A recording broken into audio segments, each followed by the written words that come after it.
Bonjour à tous, bienvenue sur ma chaîne YouTube. Nouveau tutoriel sur la radiesthésie. Aujourd'hui nous allons parler d'un graphique universel, le fameux graphique en 100 qui permet de mesurer tout et n'importe quoi. Il est très facile à utiliser. Il y a quand même des toutes petites règles à respecter pour l'utiliser correctement. Je vais vous montrer au travers de différents exemples comment se servir de ce graphique de manière optimale. Comment tester des aliments, tester la nocivité d'un lieu, tester la charge énergétique d'une pierre ou d'un pendule, même tester la charge énergétique de cartes de tarot, ça c'est important aussi. Important pour ceux qui s'initient à la radiesthésie, à la voyance ou n'importe quel professionnel du milieu ésotérique, tester votre sensibilité. Et également, en dernier exemple, une expérience que j'ai vécue il y a un an de ça, tester la dangerosité d'une entité, car oui, grâce à la radiesthésie, on peut détecter les êtres on va dire de l'invisible, si on peut dire ça comme ça, savoir qui ils sont et s'il est bon de se frotter à eux ou non. Donc je vais commencer avec le premier exemple, comment tester la qualité d'un aliment avec le graphique en 100.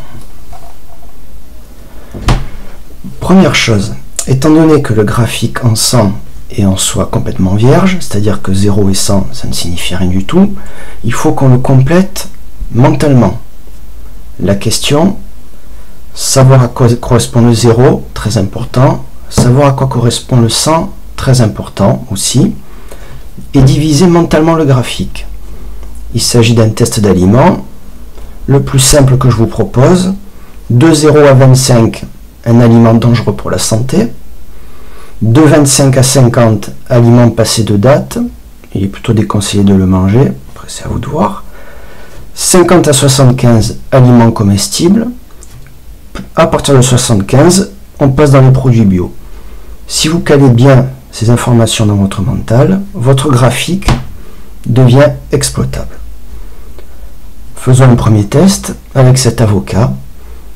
Vous faites comme vous sentez. Soit vous posez l'avocat sur le graphique, vous prenez votre pendule que vous posez dessus, tout en pensant à la convention que vous venez de faire. Là, j'obtiens 50. Bon, lui, visiblement, ça fait un petit moment qu'il est là.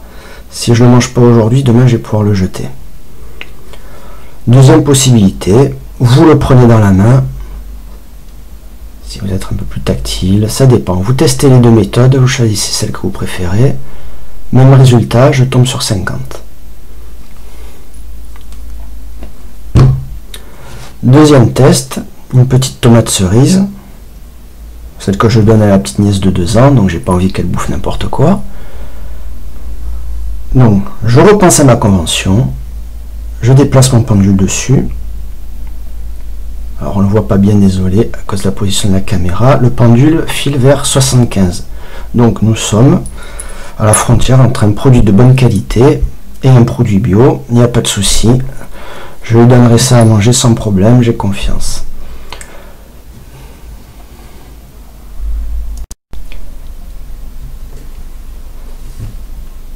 Donc ce test fonctionne avec tous les aliments, j'ai déjà testé avec tous les fruits et légumes, bouteilles de lait, desserts aussi. Certains desserts, j'ai eu des surprises au niveau du test, ça file légèrement en dessous de 50. Comme quoi certains ont beau avoir une bonne couleur, ils ne sont pas très bons à manger. Je vais aller voir si j'en trouve un dans le frigo pour voir ça. Allons-y, testons par exemple ce tiramisu et voyons en termes de qualité nutritive ce que ça vaut pour moi. Bon, vous voyez, c'est pas vraiment nourrissant, hein, donc on va pas dire que c'est de la malbouffe, mais presque, hein, c'est du niveau de l'avocat que j'ai testé tout à l'heure, pas terrible. Essayons maintenant avec une crème brûlée.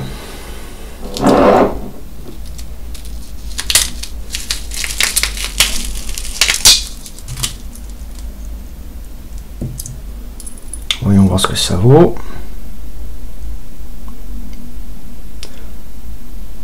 Alors, les crèmes brûlées, c'est bon quand c'est passé au four, que c'est bien sucré. Mais comme vous le voyez, je suis en dessous de 50 à 40. Pour moi, c'est de la malbouffe. D'ailleurs, il y a bien longtemps que j'en avale plus. C'est pas moi qui les mange à la maison.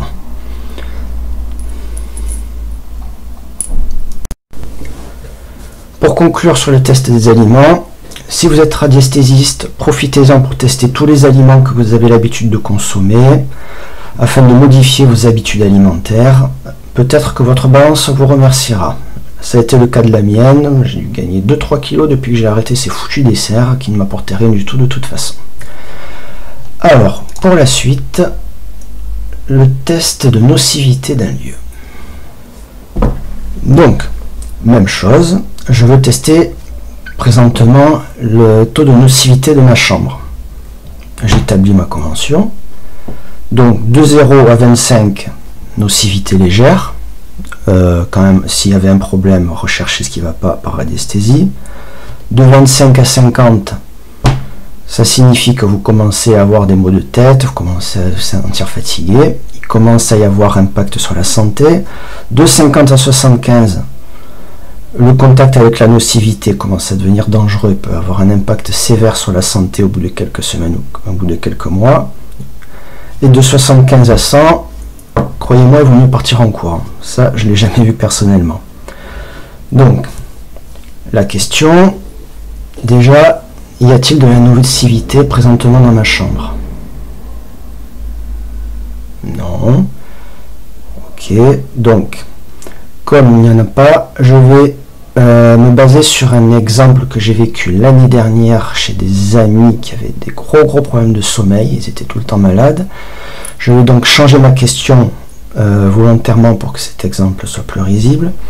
Quel était le niveau de nocivité dans la chambre de mes amis quand je suis allé chez eux l'année dernière? Donc, vous voyez, entre 35 et 40. Donc on s'approche quand même d'une nocivité qui peut agir sur la santé des personnes. Par exemple, mes collègues avaient de grosses irritations de la gorge, ils avaient les yeux qui coulaient, ils n'arrivaient plus à dormir, donc c'était pas très joli. J'en reparlerai à la fin de la vidéo pour vous dire exactement ce qui s'était passé. Autre utilité d'un graphique en sang, tester le niveau de charge d'un objet, que ce soit un pendule, une pierre, un jeu de tarot, un bijou. Ici, pas de convention très compliquée à utiliser. Donc, question, quel est le niveau de charge de l'objet? De 0, l'objet est vide. 100, l'objet est chargé au maximum de sa capacité. Prenons une pierre de lithothérapie, comme une bronzite. Posez-la sur votre graphique en sang, faites le vide dans votre esprit et laissez le pendule partir tout seul. C'est une pierre que je n'ai pas utilisée très longtemps, elle est presque déchargée, 5% de charge. Il faudra que je la réexpose au soleil à l'occasion, histoire de la recharger en énergie ou en la magnétisant. On peut également charger les pierres au pendule. Ça fera l'objet d'une vidéo à part. Autre pierre à tester, un petit cristal de roche que je me suis amusé à magnétiser pendant une petite minute.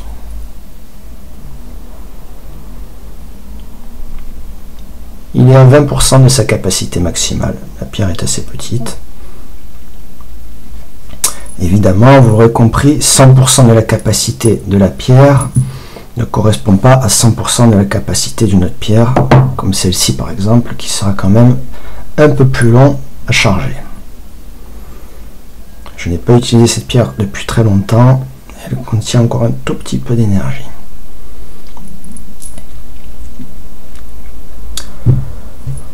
On peut également tester le pendule lui-même. Là aussi, tout est affaire de convention. Prenons ce pendule en cristal, par exemple.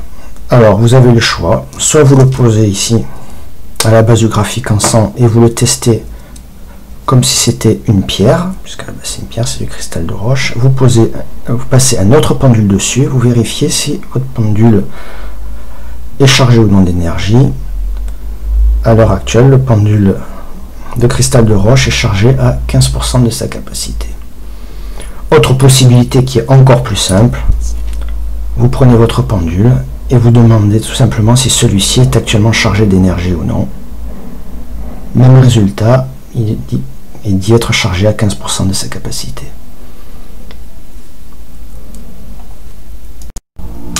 Un autre objet qui peut être très intéressant à tester, les bijoux. Surtout si on en avait beaucoup pour vous, pensez toujours à les vérifier. Demandez toujours mentalement au pendule s'ils sont chargés d'énergie négative ou positive.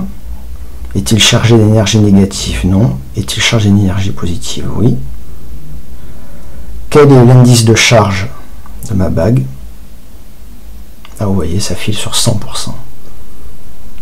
Si jamais ça vous dit charge négative, oui, et que ça file à 100%, un conseil, évitez de porter votre bijou, faites-le purifier le plus rapidement possible.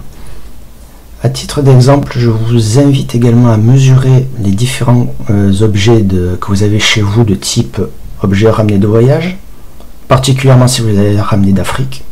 Attention, tout ce qui est poupée vaudou, masque africain, vérifiez-les de près. Hein. J'ai déjà eu un exemple personnel de poupée qui dormait dans la cuisine. Une poupée ramenée du Sénégal il y a 10 ans, c'était pas joli, je l'ai testé, ça pointait à 50 en termes de nocivité. Donc tout ce qui est objet ramené de voyage, les objets de famille, même si ce sont des objets auxquels vous tenez, des objets sentimentaux, vérifiez-les. On ne sait pas quel type d'expérience a vécu l'ancien propriétaire, ça peut être très bien imprégné d'énergie négative, due à de mauvaises expériences dues au passé, on ne sait jamais, vérifiez tout.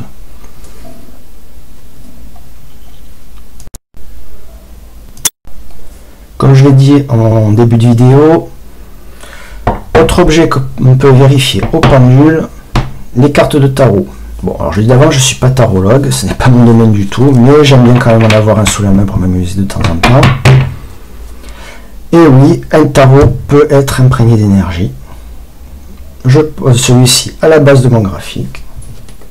Je prends mon pendule, je vérifie. Ce tarot est-il chargé d'énergie? Oui. Dans quelle mesure de 0 à 100? 25%, nous avons bien présence d'énergie dans ce tarot. Pourquoi? Quand on manipule ce tarot, que ce soit les radiesthésistes, les voyants, n'importe qui, vous l'imprégnez de votre fluide, de votre magnétisme, et il faut au bout d'un moment penser à les purifier, notamment qu'ils s'imprègnent aussi de la pensée des personnes pour qui vous faites le tirage. C'est-à-dire que au moment du tirage, ce qui se passe, la personne à qui vous allez présenter vos cartes va focaliser donc son intention sur les cartes et imprégner celle-ci de son énergie. Notamment si vous lui faites toucher, que vous demandez à la personne de tirer d'elle-même des cartes. Donc n'allez pas laisser les cartes non purifiées et les faire toucher par quelqu'un d'autre par la suite. Ce ne serait pas très simple pour les personnes avec qui vous travaillez. Je vais vous parler maintenant d'une mesure qui est très importante, surtout si vous pratiquez en tant que professionnel, que ce soit en radiesthésie, médiumnie, voyance ou autre domaine. C'est la sensibilité de vos capacités extrasensorielles, sensibilité radiesthésique, sensibilité médiumnique, vous mesurez ce que vous voulez. En effet, certains paramètres peuvent perturber cette sensibilité. Ça peut être un moment de la journée. Certaines personnes sont plus en forme le matin que le soir, ou plus en forme le soir que le matin, ça dépend. On peut être perturbé par la présence, plutôt par la pensée d'autres personnes, d'où le fait qu'il est déconseillé de pratiquer la radiesthésie divinatoire en présence de la personne pour qui l'on travaille. Ça, je l'ai appris dans les livres de Servranx. Autre élément qui peut perturber la sensibilité, votre niveau de santé. Si vous êtes un peu malade, celle-ci va baisser, vous serez moins efficace, le pendule bougera moins vite, vous aurez moins de vision. Le port de bijoux aussi, qui est fortement déconseillé, surtout en radiesthésie. C'est d'ailleurs l'élément que je vais pouvoir vous montrer et vous prouver en direct. Je vais tester ma sensibilité radiesthésique actuelle. Je ne porte aucun bijou sur moi. Quelle est-elle à l'instant présent? Elle est de 100%. Donc je suis au mieux de ma forme, il n'y a pas de problème.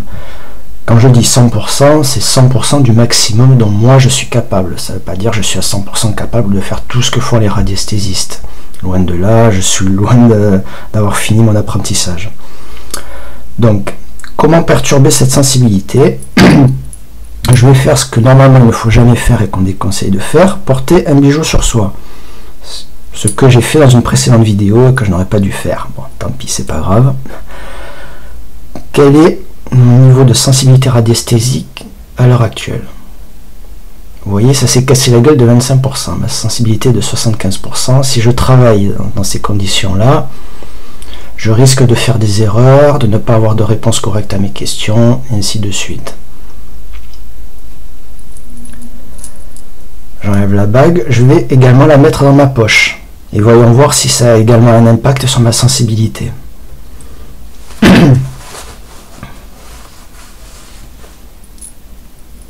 Bien, donc quelle est ma sensibilité radiesthésique à l'instant présent? Elle est de 50%. Je ne porte pas la bague sur mes doigts. Je l'ai mis dans ma poche gauche. Donc quoi, le simple fait de porter un objet en métal, même dans sa poche, peut perturber la sensibilité d'un radiesthésiste. Je viens d'effectuer le test avec une bague Atlante, une bague qui est émettrice d'ondes de forme, donc qui peut être assez fortement perturbatrice effectivement pour la radiesthésie, même si on dit qu'elle est protectrice.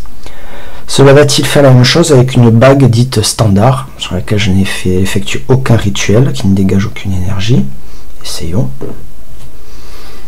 Voilà une bague que j'ai empruntée à une amie. Je vais la passer au doigt. Donc c'est pas vraiment une bague pour eux, maintenant c'est pas grave, c'est pour le test. Voyons quelle est ma sensibilité avec cette bague là. Donc même chose, même une bague standard non chargée d'énergie peut perturber ma sensibilité. Pour que le test soit exactement le même que celui de la bague Atlante, je vais la mettre dans ma poche. Maintenant vérifions. 85% de sensibilité. Donc vous voyez, en fonction de la bague portée et de l'endroit du corps où vous la mettez, il peut y avoir une grosse variation de résultats. Pour le dernier exemple, je vais profiter d'une expérience que j'ai vécue l'année dernière pour vous montrer que l'on peut également utiliser un graphique en sang pour mesurer le niveau de dangerosité d'une entité. Effectivement, quand on travaille avec un pendule, on travaille avec des énergies invisibles. Qui dit énergie invisible dit plan supérieur, et qui dit plan supérieur dit évidemment les entités qui habitent ces mêmes plans. Donc que s'est-il passé? Je vais raccourcir l'histoire. Un couple d'amis était très malade depuis quelques semaines. Ils n'arrivaient plus à trouver le sommeil, ils avaient tout le temps la gorge sèche, les yeux qui coulaient. Je suis allé jeter un petit coup d'œil chez eux. Après questionnement du pendule et multiples recherches, j'ai découvert qu'il y avait présence d'une entité au pied du lit qui se trouvait être l'ancien propriétaire de l'appartement, un vieux monsieur qui, manque de chance pour lui, a été très malade pendant plusieurs années. Il a été alité et au moment de sa mort, visiblement, il a conservé cette souffrance. Alors je ne m'y connais pas assez pour savoir ce qui s'est passé, mais visiblement il n'est pas passé de l'autre côté, ce qui se traduisait par une forte émission d'énergie négative au pied du lit qui a empoisonné littéralement la vie de mes collègues. Donc si vous vous retrouvez dans ce genre de cas, n'allez pas jouer à Zorro, n'allez pas croire que vous allez pouvoir faire partir l'entité après avoir vu l'exorciste au cinéma la veille ou quoi que ce soit. Prenez le temps de vous poser, de bien mesurer la situation, de savoir à quoi vous allez avoir affaire. En effet, ne prenez pas de risques inutiles. Première question que vous allez poser afin de bien mesurer la situation. Demandez mentalement quel est le niveau de dangerosité pour moi de l'entité avec qui je suis en contact.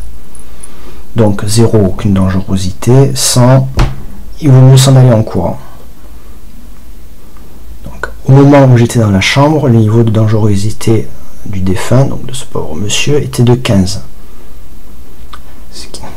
Donc c'est de dangerosité pour moi, je précise.